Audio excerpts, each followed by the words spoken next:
Item number 3, please. A resolution approving the 2011 legislative program for the City of Raytown, Missouri.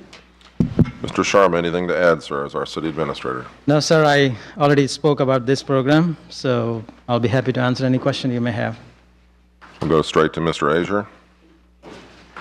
Yes, would like to point out that actually the program that you have in front of you tonight really hasn't changed much over the past 4 or 5 years. The only issue that was dropped was one, there was really no ads. The only one that was dropped was one that we added last year that dealt with state reform for prosecuting murder one. We did drop that out of there. Other than that, really, it's pretty much identical to what this board saw last year. I'd like to add, though, I do think that this will be an important year. First of all, in 2002 was the first year that we elected a full slate of candidates that began with term limits. Those people in the House retired, that first group, which was a pretty large group. So we have a large group coming in this year. And I think that the legislature is going to be focused, obviously, on budget cuts again. Also, they'll be focusing on how to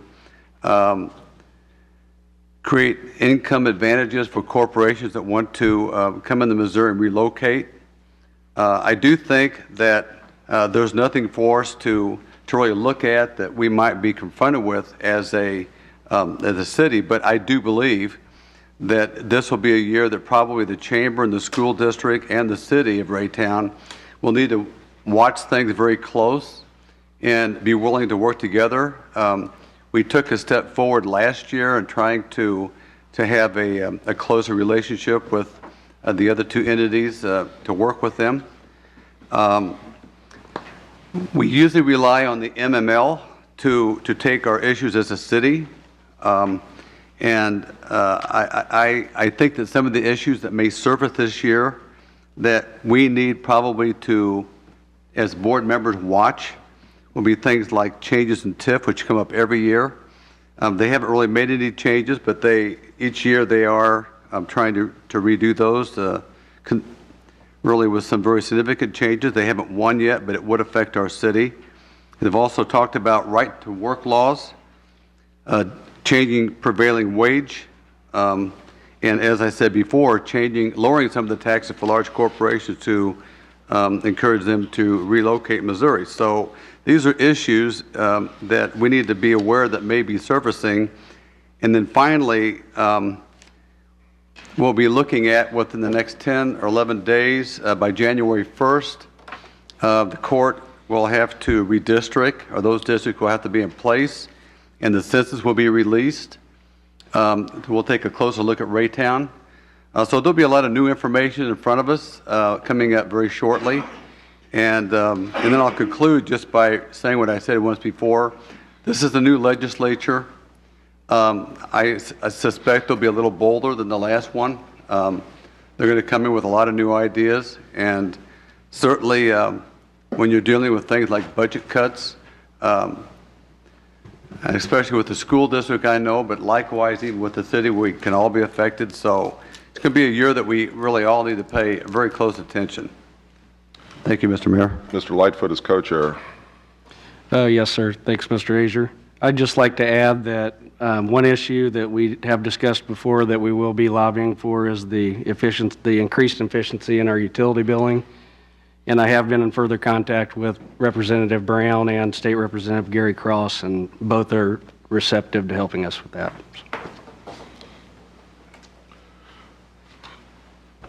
I did leave one thing out, and we did discuss in Legislative Committee paying attention to what they're doing with the widening of I-70 and maybe creating an exit onto Chrysler and maybe some better market for the city of Raytown. So we'll be working with our legislators for that also. Okay, we'll add to that Thomas Cole and I attended the Metropolitan Mayor's Caucus last Friday, and it was really centered around the various agendas that each of the communities brought to the table.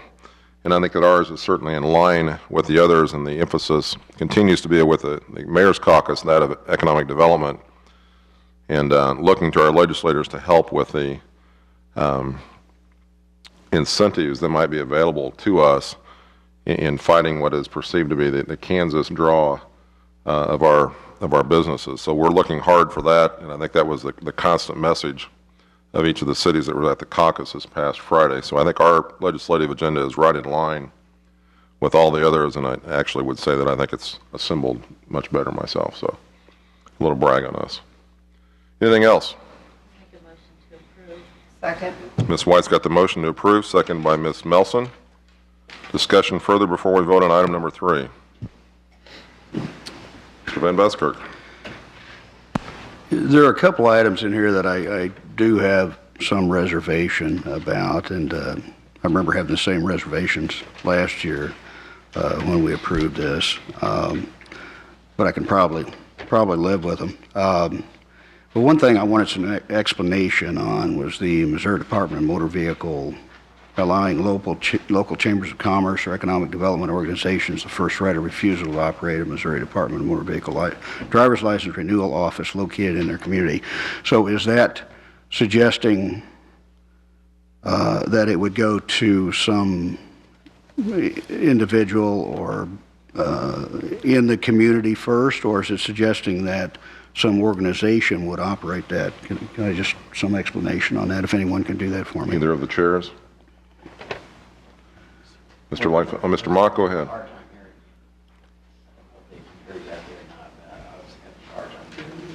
Okay. Could the audience hear? Okay, Mr. Van Buskirk, please repeat the All question right. you may have. My mic is on. What I first stated was that there are a couple of items on here that I do have some reservations about. I believe I had those same reservations last year. There are things I probably can live with, even though I have some questions about support. One of those items, for example, is the motorcycle helmet law. And certainly what it states is that repealing this law would probably, or it doesn't say probably, but would result in more deaths and serious injuries. And it probably would, but I'm not sure, that determination should be made by the state or by government as to whether individuals should use those devices or not. Certainly we could ban motorcycles and there would probably be a lot less deaths on the highways, but we're probably not going to do that. But that's just an example. But the one thing I did have a question about specifically was the Missouri Department of Motor Vehicles, where we are stating that allowing local members of chambers of commerce or economic development organizations the first right of refusal to operate a Missouri Department of Motor Vehicles driver's license renewal office located in their community. So I just wanted some explanation as to what exactly we're talking about. If we're talking about giving opportunities to businesses or business people in a community, or are we talking about organizations operating those offices? Mr. Azure, as co-chair, you want to take that? Yeah, I do. First of all, that department comes under the governor. The governor runs the service of this state. That particular department he's talking about goes back to Governor Blunt, who actually sold that branch to private enterprise for actually a relatively cheap cost. It's pays pretty well. They raise a lot of money. The company that owns that, quite frankly, they were political favors for people who supported him in his campaign. The only way that's going to change would have to come through the governor that we have currently, and he would have to make that change himself.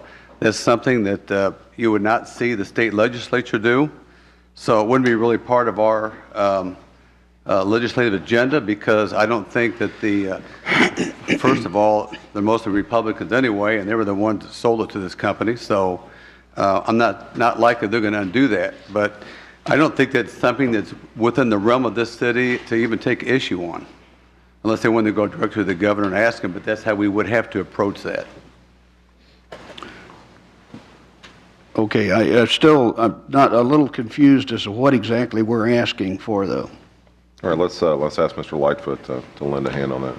Well, it is in our legislative program, and it's a provision that a local chamber or a local organization would be able to have the first right to refusal to run the department, rather than somebody being appointed, or, as Mr. Azier said, somebody from the governor appointing that position or giving it to a crony, something like that, to run the organization. So first right of refusal from one of our local. Okay. Just looking back, though, we've actually, for a long time, for years, there have been private, some of these offices have been given to individuals who were favored by the politicians. So that's nothing new that just happened. That's been intact for a long time. Some of the offices were operated by the state, but gosh, I'm thinking about over 20 years ago when that was taking place. So it's something not brand new. Okay, thank you. So I'm not sure, are you wanting that changed to, I mean, what is it you want, Mr. Member? I just had a question about it. I just wanted some explanation of why we had it there and why we're, specifically concerned about it as our city. I think some of these things certainly have direct impact on us, and others, it's questionable. I'm glad that we have included the increased efficiencies in utility billing. That's something that could be really huge to our city, and as far as a cost savings for the taxpayers, if we could get that changed. So I hope that's one of the areas I think we certainly need to concentrate on. But thank you. Very good. We've got a motion and a second on this. Is there any further discussion before we vote? Call the vote, please. Alderman White? Yes. Alderman Melson? Yes. Alderman Azier? Yes. Alderman Lightfoot? Yes. Alderman Mock? Yes. Alderman Hamilton? Yes. Alderman Ertz? Yes. Alderman Kramer? Yes. Alderman Pardue? Yes. Alderman Van Buskirk? Yes.